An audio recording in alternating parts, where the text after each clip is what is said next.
kumpulan cukai sesudah naik itu tak betul. Dan naik pula 245%, lagi tak betul. Yang turun ni tak nak sebut. Baru-baru ni kan kecoh bila Majlis Bandaraya Alor-Star MBALS buat keputusan luar biasa dengan menaikkan cukai pintu sampai 245%. Katanya naik begitu sebab lebih 3 dekad dah tak pernah naikkan. Tapi sekali mereka decide nak naikkan, terus macam nak cabut nyawa rakyat gamaknya. Lebih 500,000 isi rumah dan 60,000 buah rumah kena balon hidup-hidup di MBALS ni lah. Tapi macam biasalah bila benda ni jadi kat negeri Puak Pembangkang, bukan main senyap sunyi lagi pemimpin mereka. Diam 1000 bahasa. Kalau ada kenyataan pun, dah pastilah kenyataan tu umpama menegakkan benang yang basah. Macam apa yang Menteri Besar Kedah Sanusi Makno ni cakap lah. Dan dia kata, usah sensasikan isu cukai taksiran yang naik tu.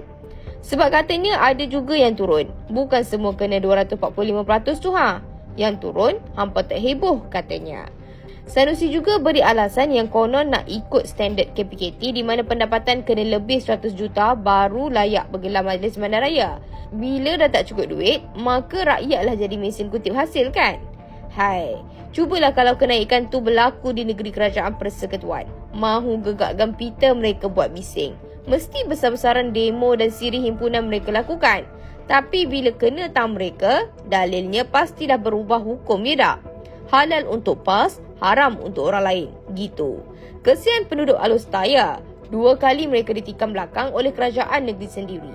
Cukai pintu naik mendadak sampai terkejut tengok bil. Lepas tu penilaian hartanah juga jadi makin tinggi melampau, kononnya sebab ikut pasaran. Tapi yang peliknya, ia jauh lebih tinggi dari nilai bank. Agaknya, mereka nak balon lebihan cukai tu ke? Yang lucunya tu, bila PMX umumkan harga minyak turun RM1.99, mereka inilah terpaling bising satu negara. Tapi, bila cukai pintu naik 245% di negeri mereka, semua buat-buat diam, tak berani nak bersuara. Sanusi, usahlah sembang kencang. Usah nak dinafikan perkara yang terang-terang dasarnya diluluskan sendiri olehnya. Jangan pura-pura nak jadi hero rakyat bila rakyat dah komplain. Itu ketadbir urus bersih dan cekap yang dilaung-laungkan tu. Rakyat merana, tapi pemimpin sibuk main politik dan berkaraoke sana sini.